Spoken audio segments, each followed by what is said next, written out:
në Tradecast Albania, unë jam Henry dhe podcasti është kryesisht për ju që ndoni të jeni informuar për tregjet financiare çdo javë për anën fundamentale, teknikale dhe përfshim këtu tre tregjet kryesore se tre tregjet financiare kryesore, krypton, stocks dhe madhrat, përfshim dhe këtu forexin dhe metalet njëkohësisht, me idenë që të kapim gjithë madhat kryesor dhe forexin. Pse është shumë e rëndësishëm që të bëni subscribe të kjo podcast është sepse unë në vitin kaluar kam dhënë provat që jam një nga tregtarët më të mirë në botë, le të themi, me aksionet.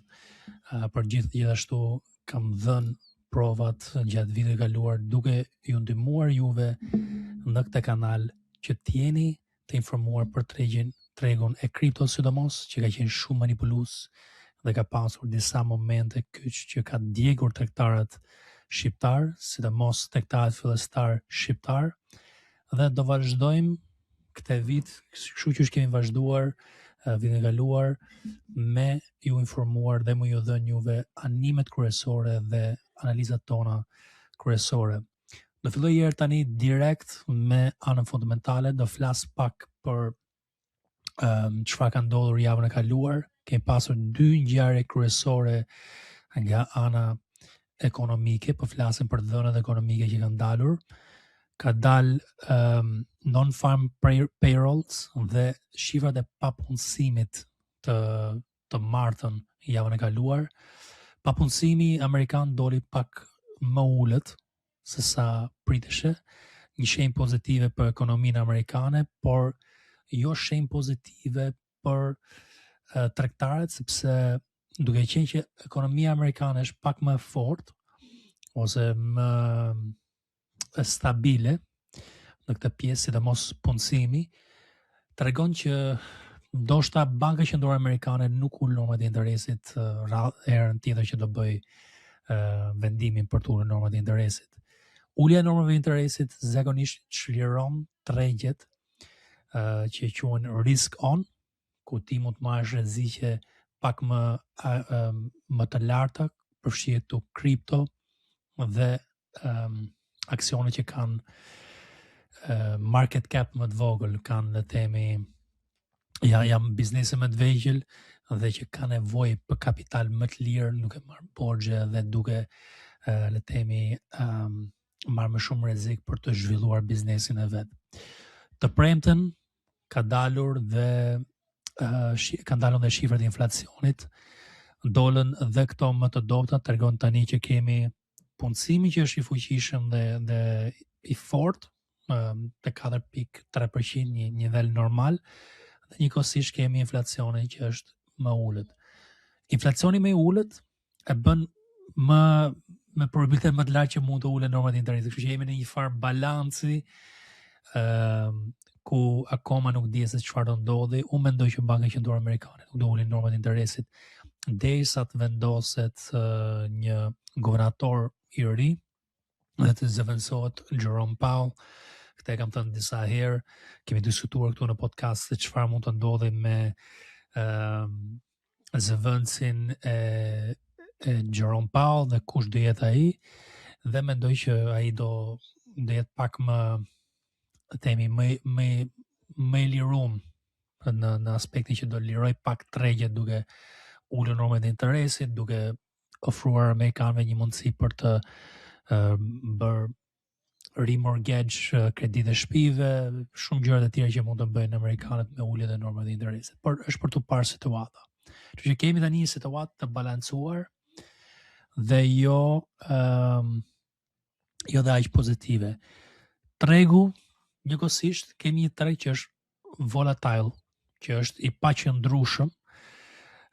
Paqëndrueshmëria këtu tregohet te fakti që asetet kryesore, Nvidia, Apple, të tjerat që janë kompanitë më të mëdha, kanë rritje të vogla në fillim të javës, patën rritje të vogla në fillim të javës dhe pastaj u shitën direkt.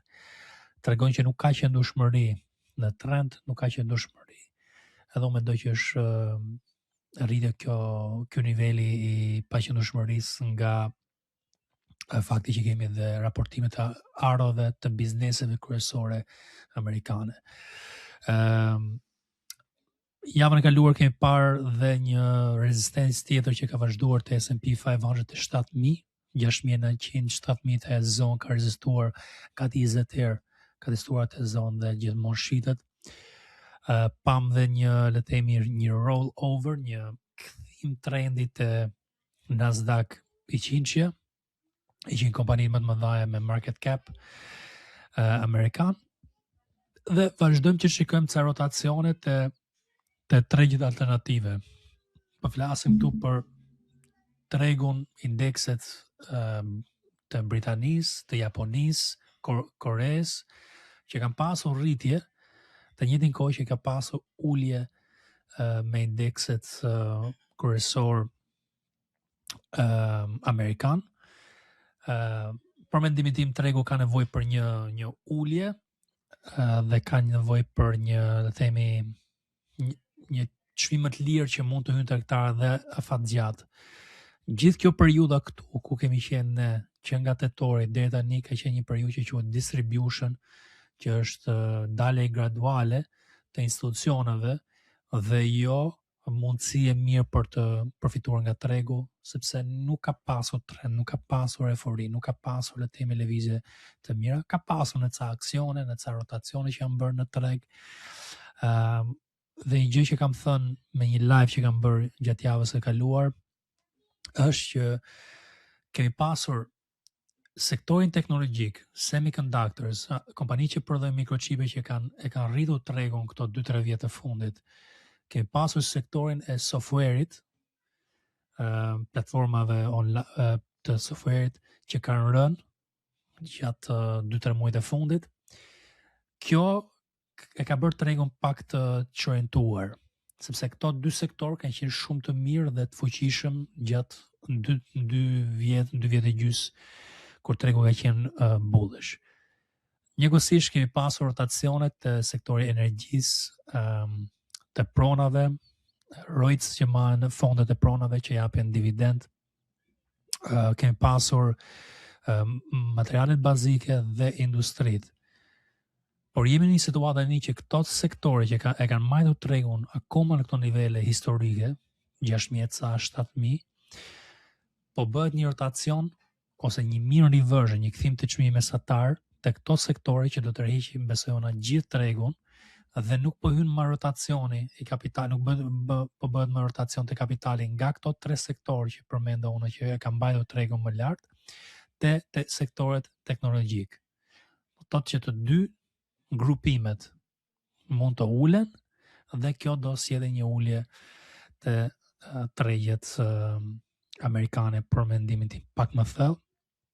Këtë po shikoj una, të premten patëm atë shitje që ndodhi, gati 2% duket të enter ra 2% dhe të premten ndeti po aty tregu.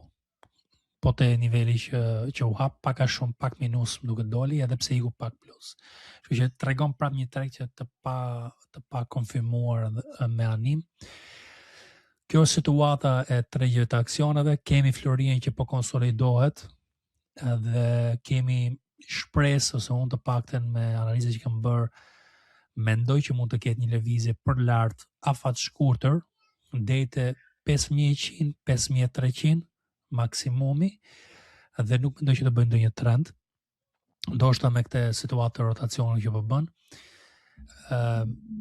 argjendi mund të ketë rritje, por ka më shumë rezistencë sa Floriri, dhe te aksionet ku unë kam bërë filtrimet sot të dielën, kam parë që shumë aksione te sektori i minjerave të Floririt po japi formimet e dura për një vazhdimsi afat shkurtër. Kështu që kemi dhe sektoret, jo vetëm Floriri i vetë si çmim, por dhe sektoret që po ecën në atë mënyrë. Kështu që Floriri mund të ofrojë ndonjë mundësi. Këtë javë që do vi na ofron mundësi dhe shorti, tregtime në anën e kundër tregut për poshtë, në Apple, në Nvidia, në QQQ, që është ETF i Nasdaq 100, unë mendoj që këto mega caps Magnificent 7 që ma 7 kompanitë më të mëdha mund të kenë një farë rënje. Ndoshta mund të bëjnë një fallë pak për lart, por mendoj që me formime që kanë, mendoj që do kenë ulje dhe përfshi këtu dhe Alibaba që është kompania më e madhe në tregun kinez. Të tjerë që unë po shikoj, kur flasim për trade, do të flasim dhe për kripton, shikoj që kripto po mundohet të rritet, po ka rezistenca te oraret më afat shkurtër dhe nuk ka kërkesë, nuk ka një katalist, nuk ka një arsye pse të rritet kripto për momentin, edhe po duket akoma pak i dobët, edhe pse unë mendoj që Bitcoini mund shkojë deri te 74, është edhe pak më lart, varet se si mund ta sa do hanoj tregun ato për lart kur të marri pak më vrull. Po kjo është një lëvizje te mesatarja. Pati një shitje të thellë dhe të shpejtë, dhe tani po konsolidohet dhe ndoshta një rritje graduale te këto zona, përpara se vazhdon më thellë të ulet, por do të diskutojmë te pjesë të anët teknikale që do mbulojmë bashkë. Shpresoj të kemë dhënë le të themi një përmbledhje të shpejtë këtu për situatën e tregjeve. Atëherë fillojmë direkt me analizën teknikale të S&P 500, 500 kompani më të mëdha, indeksi 500 kompani më të mëdha amerikane, dhe si është situata këtu.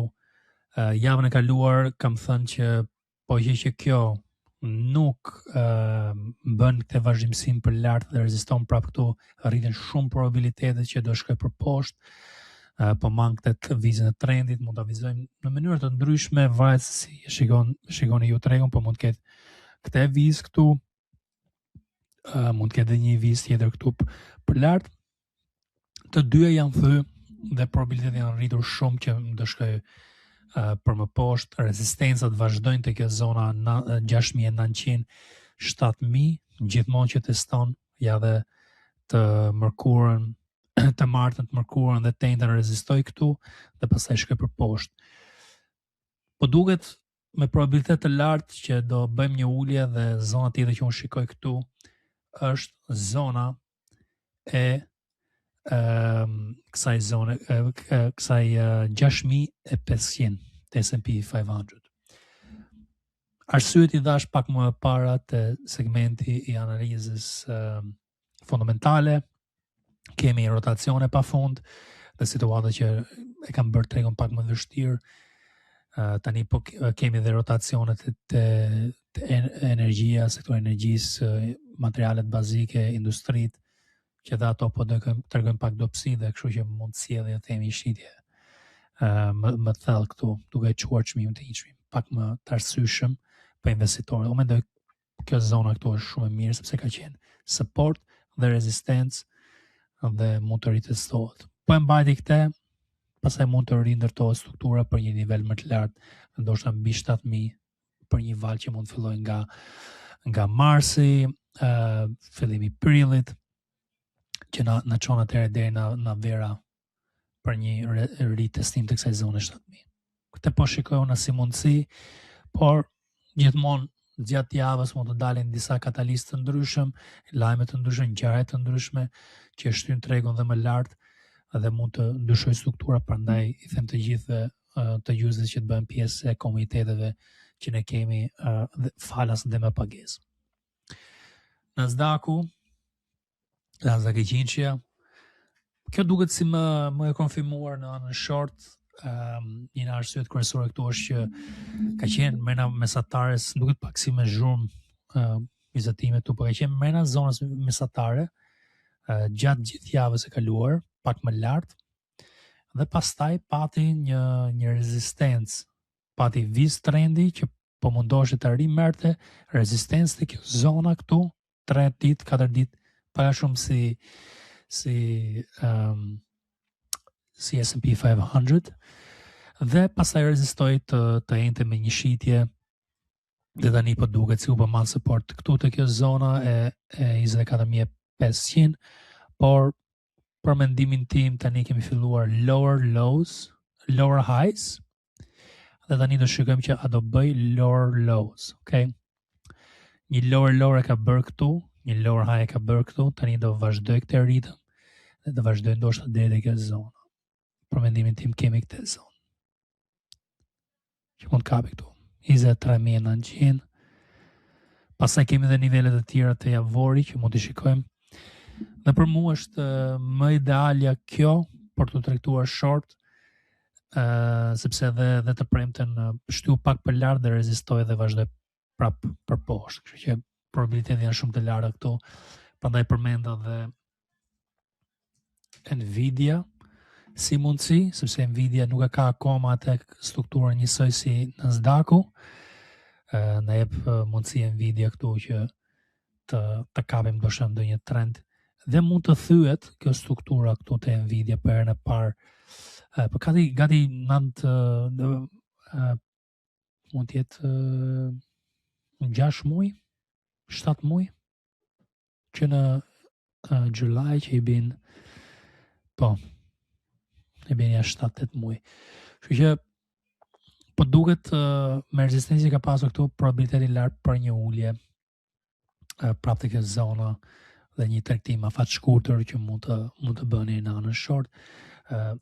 Dhe Apple, më pëlqen Apple në këtë formim sepse ktheu direkt tregu, bëri një lower high dhe tani është këtu direkt që të njëjtën premten ka pasur mundësi këtu për të hyrë short dhe ka mundësi akoma them drejtën për mundësi ma në short këtu për të përfituar nga shorti, për të marrë ndoshta 1.3, 1.4 me lëvizje pak më afat shkurtër. Këtë po shikojmë për momentin. Edhe çikëm pak edhe Russell 2000 që janë small caps. Kjo ka qenë pak më mirë, më fort, duke bërë një bounce të vizat trendit. Si ka qenë situatët e Russell 2000 dhe ndryshimi me Nasdaq-un dhe S&P-n, po shikoni që ka bërë një all-time high të ri, gjatë kohës që Nasdaq-u dhe S&P-a ka qenë në temi stabil dhe po njërin zona ka gjetur rezistencë. Kjo është një shembull e rotacionit që janë bërë dhe mund të flasim këtu për equal weighted S&P që është RSP është ticker. Dhe ajo ka treguar që ka qenë me nivele më të larta por rriteshe indeksi dhe ETF-i. Equal weighted do të thotë që e barabart pesha e çdo aksioni, jo sipas market cap-it që është S&P-a dhe Nasdaq-u. Por Russell 2000 ka gjetur support, ka vazhduar. Një problem që kemi është që ka bërë lower high dhe pastaj po tenton të thyë strukturën dhe është afër thyrjes strukturës. Dhe Russell 2000 na ofron një mundësi që të hyjmë short dhe të rikapim këtë zonën këtu të 2500, ndoshta edhe pak më thellë, 2400 e ca, me një ulje që mund të bëj, po që dështon lëvizja e bounce që ka bërë këtu të premten. VIX-i ka qenë shumë i rritur. Një gjë që unë e kam mbajtur në vëzhgim ka qenë kjo viza trendit në rritje këtu dhe kam studiuar ose jam munduar të gjej momentin e dur që të jem pak më risk on në treg, që të pak më shumë agresiv në treg në anën bullish, me ide që po që kjo shkon më poshtë se kësaj vizës trendit, dhe treg më i mirë, dhe RSI-a pastaj do ketë dhe mundësi për të shkuar deri te ky niveli më poshtë dhe çmimi, ulet volatiliteti, rritet siguria, rriten asetet në përgjithësi, blihet dhe akumulohen asetet, okay? Por fatkeqësisht nuk ka ndodhur asgjë, ka bërë bounce këtu të mërkurën, e kundërta e S&P-s që po testonte dhe po gjente rezistencën dhe pastaj është kthyer le themi për lart dhe ka vazhduar për lart. Unë po shikoj edhe këtë zonën deri te 25-a që mund na kapi. Po na kapi deri te 25-a, unë mendoj atëherë që do shturim më poshtë, sepse bëhet dhe shumë i bler VIX-i ose shumë i rritur VIX-i dhe zakonisht kemi të paktën 3-4 ditë që kemi pasur këtu, po ka dhe ca më raste që mund të bëhet dhe disa javë, disa muaj ulje të volatilitetit dhe rritje në asetet më të rrezikshme që kemi parë këtu disa herë. gjatë vitit kaluar. Kjo është situata e tregjeve të aksioneve, mund të flasim dhe për indekset e tjera, por për më shumë ju ftoj që të bëni pjesë e Discordit, është vetëm 15 pound në muaj, dhe aty keni përmbledhje të çdo tre kryesor me analiza që unë bëj çdo ditë. Gjithashtu keni dhe watch listet, çfarë po vëzhgoj unë dhe çfarë po shikoj unë për të tregtuar, ide që unë kam aty dhe ndaj dhe portofolin tim, gjendjen e portofolit, fitoret dhe humbjet çdo ditë në darkë. Atëherë, vazhdojmë tani me analizën e kriptos. Fillojmë me Bitcoin dhe Ethereum si gjithmonë. Bitcoini është kryesori, shumica aseteve dhe ecin bashkë. I vetmi kripto që mund të heci veç mendoj këtë javë është Pax Gëja, që i bën që të jetë Floriri. Floriri dhe heci veç, por të tjerat nuk është që shikoj ndonjë gjë që më jep ndonjë mundësi që unë them po, kjo më pëlqen dhe do heci. Shikoj vetëm dobësi, shikoj vetëm volatilitet, shikoj paqëndrueshmëri akoma, shikoj një mean reversion të vështirë, dhe kam diskutuar gjithmonë këtë pjesë që unë mundon të tregtoj trendit të ka qenë për shembull shorti këtu, longu këtu, shorti këtu, nga kjo zona, dhe po mundohem tani që të kapim ndonjë trend në anën long, por nuk është gati tregu, dhe po shikoni që kam vizuar dy viza këtu, me ide që po bën si ti mini konsolidim këtu me falso. Po djeg dhe shortet, po djeg dhe long, që po hyn, duke u ulur më shpejt, sa rritet pak, i ndjek, vetëm po ju që ke bler këtu poshtë, atëherë ti mund të kesh një farë sigurie që mund të shkoj për më lart dhe e mban, por zakonisht mund ta blesh në mes qiriut ose në valën e dytë këtu, dhe po digjen tregtarët. Por mendimin tim, do të shikojmë me kujdes, kjo është më shumë te Ethereum, po do shikojmë me kujdes thyrën e kësaj vizës trendit, sepse atëherë i bën që nuk po ndërton ndonjë strukturë pozitive tregu për të krijuar një higher high, pak të na fat shkurtër. Ideja këtu është që ka bërë një val, 2, dhe a do bëj kështu, që na çoj deri te 75, do 78 këtu. Kjo është zona që unë po shikoja. Ka shku deri te 71, 72 disa herë, por ka dështuar. Thyre që ne na duhet është që ta shikojmë me kujdes, është kjo thyre për poshtë këtu. Tani po për poshtë, mendimi im është që nuk bën një lower low. Ose mund të bëj pak lower low, po i bën që po konsolidohet pak më gjatë për të bërë një lëvizje. Kështu. Këtë po shikoj tani nga pamja ime, mund të ndërtoj një strukturë të tillë dhe pastaj të vazhdoj për lart. Që jemi në një zonë që nuk ja vlen, edhe nga ana RRS, sepse ka rezistenca që të tregtoni, sepse kur kapim tregtimi këtu për shembull, supozojmë që kapur mes të qeriut në datën 6 dhe shkon deri te 78, e ke 1 me 1.7. Unë zakonisht mundohem të tregtoj 1 me 2 e sipër, sepse probabiliteti fitore se kam mbi 50%. Me strategjinë time swing. Kështu që kjo nuk ka vlen. Do të presim të ristrukturohet dhe të kapim ndoshta ndonjë lëvizje pak më të fortë që mund na çojë pak më lart. RR-t do ishte më të mirë në anën short, po që të kapte këtë zonën që mund të kishte për shembull një RR, do ta përcaktojmë këtu, për shembull kap 78-ën, 79-ën, hyn te 75-a, kerër deri te 60-a, 1 me 3.5. Kjo vlen. Dhe kjo do jetë një arsye pse te këto zonat, edhe po u kapën këto zonat, do tregtohet short. Do tregtohet short aty dhe do të thotë që nuk ja vlen këtu ku jemi, ka në long, ka në short ja vlen, do tregtohet short dhe pastaj mund të bëj konsolidim. Po dështoj këtu ku jemi, mirë reversion deri te kjo zonë 78, do shkojmë në konsolidim, mendoj unë, për një farë periudhe, sepse edhe te mujori dhe te javori duket shumë i shitur tregu. Nuk do të hyj shumë që të analizojmë chartat javor dhe mujor, se prap i mbuloj te të komuniteti që kemi gjatë javës, por edhe zgjidhja shumë podcasti, por kjo është situata, këto janë skenari, 2 skenari që unë shikoj dhe mundësia më mirë shorti nga kjo anë se sa longu. Kjo është mendimi im dhe për eqë ca nga këto vizatime, se s'jam vlenti maj. Kërkohet shumë qarti. Okay? Këte po shikoj unë të Bitcoini, Ethereum, po shikoj një situatë para shumë identike, por kemi nuhatje më të mëdhaja këtu, kur Bitcoin ka rënë 2% sot, ka rënë 6% Ethereum, edhe pse po rritet pak, kjo viza trendit është kyç, që po thy kjo, atëherë i bin që jemi në një konsolidim. Shumë. Kjo viza trendit do testohet.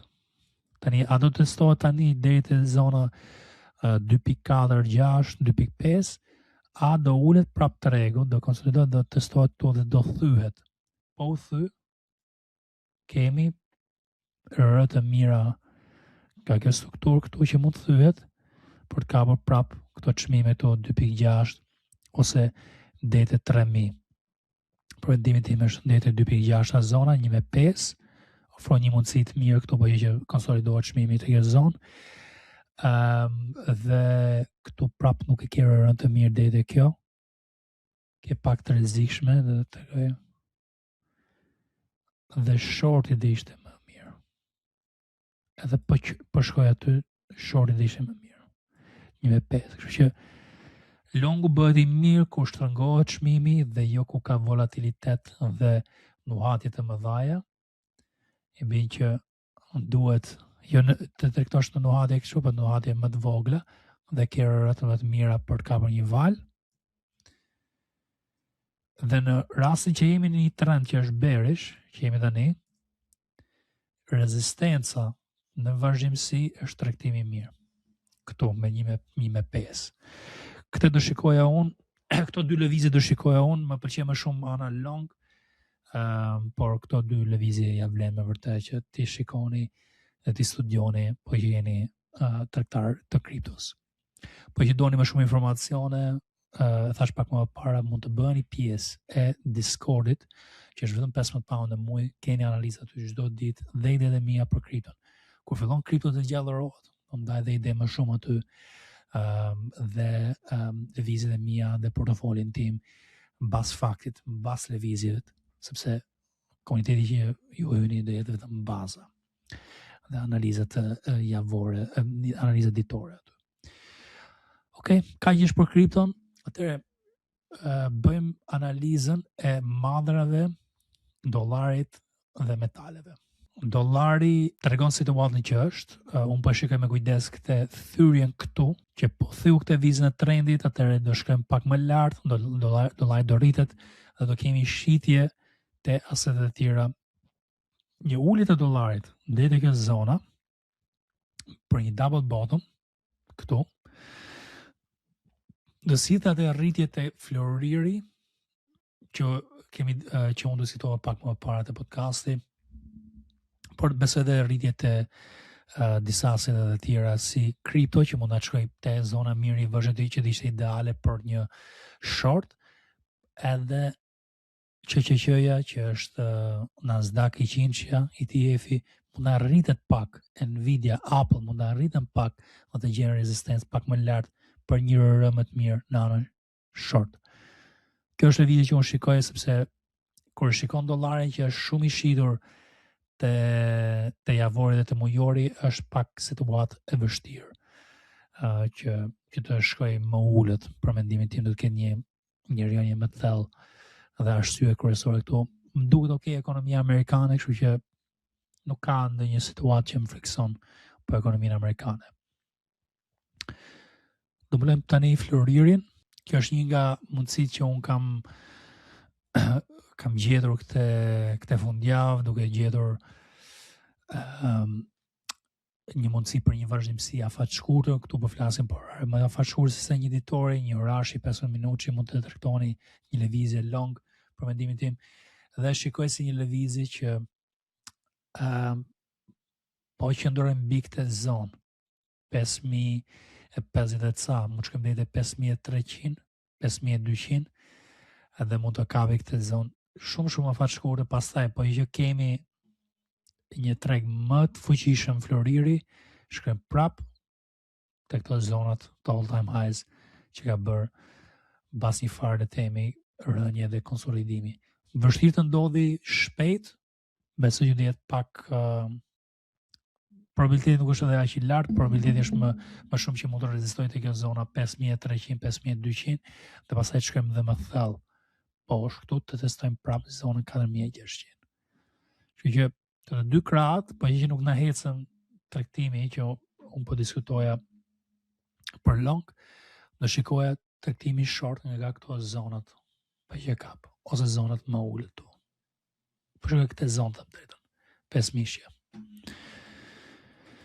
Dhe silver të njëjtin situatë, pak ndryshe struktura, ka rezistencë më shumë.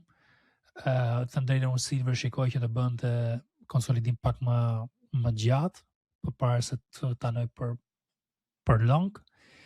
Dhe ka shumë atë gjë po bën, mund të shkoj prapë të testimi këtu, vazhdon prapë për poshtë, rikonsolidohet, mundohet të bëj një val. Nuk është për mua si swing trader tregtimi mirë, dhe vetëm floriri po më pëlqen pak sepse edhe aksione po duken mirë me strategjinë time për atë vazhdimsi. Të mulojmë US Oil tani. US Oil bëri lëvizjen e parë në trend, tani po bën një konsolidim. Kemi këtë konsolidimi këtu, që mund të vazhdoj dhe më gjatë dhe pastaj të vazhdoj për lart. Ne kemi tregtuar, të ndërtuar, unë kam tregtuar deri tek zona këtu dhe kam shitur me një lëvizje afat shkurtë të lëvizjes CFD që tregtojmë ne, të akallit CFD që tregtojmë, te grupi dhe ka ecur okay, nuk është që po thuhet tani që US Gold mund të ketë një shpërthim dhe mund ta ketë, po shumë i ngadalt për mua si treg dhe pak nuk është edhe aq i mirë.